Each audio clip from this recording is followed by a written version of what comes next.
Callum Robson came into this event in 15th position, so inside the cut line. He's certainly solidified that place with this semi-final appearance. Jack Robinson, he was just inside that bubble, so he was in 18th spot. He's going to be making a very positive climb up the rankings as well.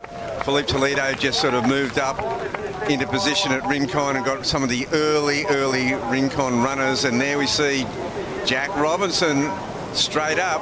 Getting things started in the opening seconds of this second semi-final, and goes for the rail grab there. Just lost touch with that equipment midway through the turn. It looks like it's going to be a quick start here between the two competitors, and it's Callum Robson now just trying to win the opening exchange here.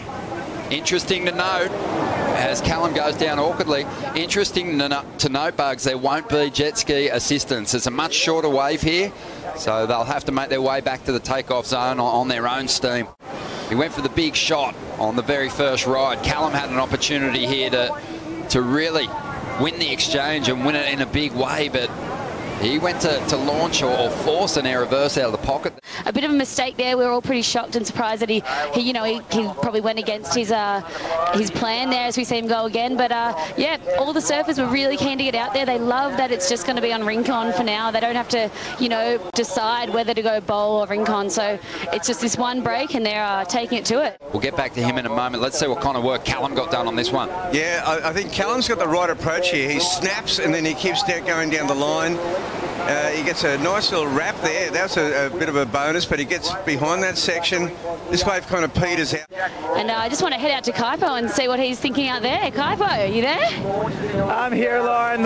Jack Robinson surfing right now. Callum Robson took another wave. Jack connecting really well, and looks like he's coming all the way to the inside. Ron, I'm going to send it back to you. I'll give you a report after this, but let's catch up on the ride. Yeah, unbelievable, Kipes. Thank you. And yeah, quick exchange here from our competitors. Callum Robson was on his way to a reasonable number, but Jack Robinson, he surfed his wave complete, start to finish.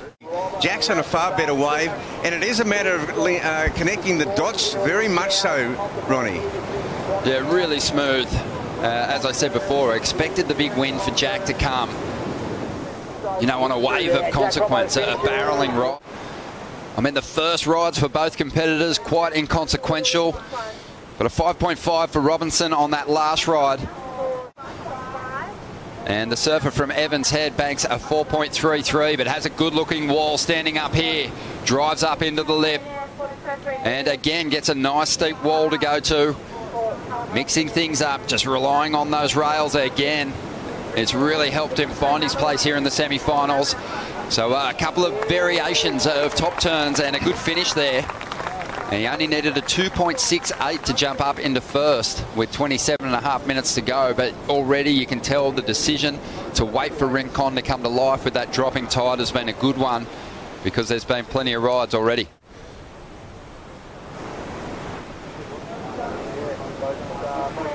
Here it is on the replay.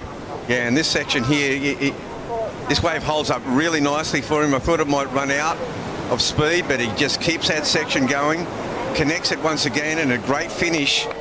And he nails that one, Ron. Yeah, just a lot of variation on this ride. Wound through some nice carves at the start.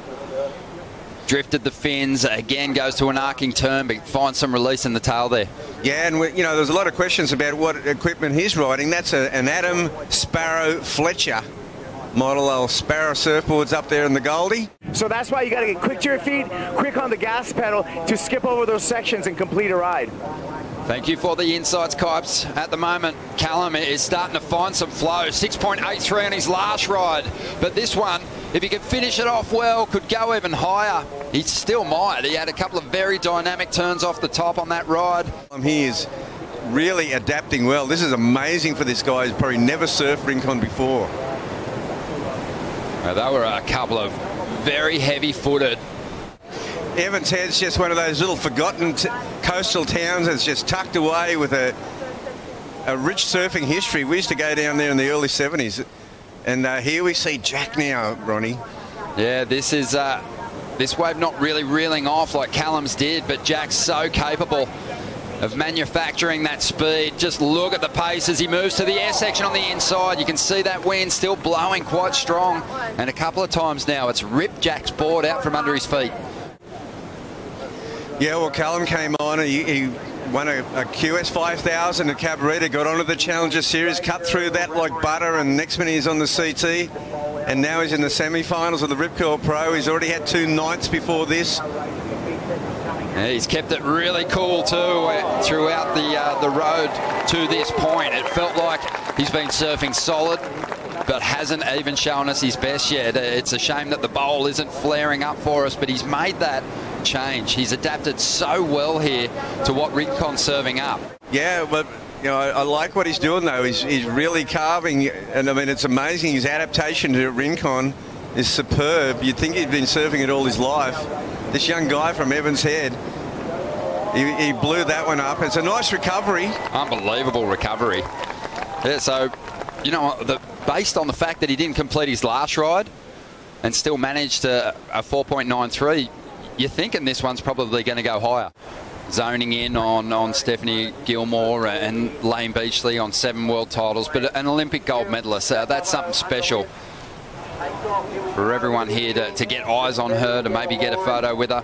As we see Jack Robinson now trying to fight his way into the lead. 8 minutes remaining after a 6.37 out of this ride. You can see that offshore is absolutely howling at this point, and Jack just doing so well to keep that board moving, carrying good momentum through this ride, and just gets swamped on the finish. Came into contact with that lip, and he'll go down. In fact, it's a whole bunch of different little compartments, and you've got to like utilize each and every one of them to extract every digital point out of this. As we see Jack there, he brings it back, and we see another little loop in front of him. That wind has really increased now. This is starting to look like that Rincon when Shane Aran and Tom Carroll had the final, that howling offshore wind.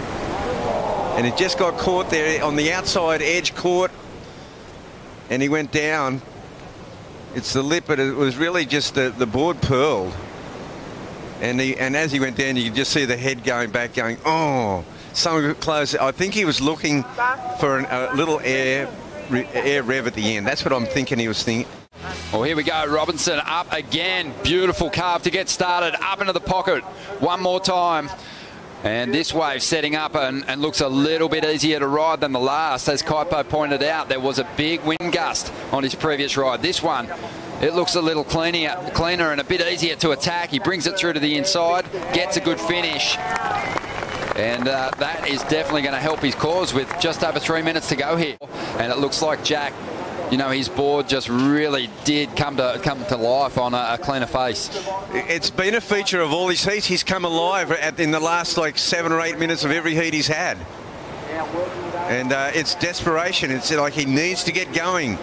And see this wave here, even though it tapers off, it still allows him to continue going to work on it. And he got a lot of manoeuvres on that wave. Some quality in amongst it all, Ronnie. Yeah, the big turn to kick it off, I think that's really going to work in his favour with the panel. We're waiting on the numbers to come through. It was a clean combination to start. A 1-2 combo at the start and this, and he gets to wrap it back because he knows he doesn't have to look down the line. So he wraps his board completely back. As it petered off, he just kept going to work, and here he is again. A small runner. I'd say he's going to go to the air on this one at some stage, Ronnie. Yeah, these last couple of rides have come without priority. So Jack hustling nicely on the inside, loads up, goes to the sky. He gets the grab. He kept the board under his feet. But I think the wind actually pushed him off the back of the wave there. Usually these guys are projecting forward. He doesn't have long to use it, and I don't see anything major coming. With only 30 seconds remaining, I see Callum's going to actually pull the trigger on this. There's a little wave behind it. Callum up into the lip to kick things off. Stays on his feet through those important first 2 turns. And he really just has to up the ante as the requirement will be the same for Jack. He needs a 5.87. The hooter is about to sound. This is a spot in the final on the line. Loading up. Here's the section. And he loses his equipment. Attempted that air so many times in this semi-final clash, and the wind, it really worked against him.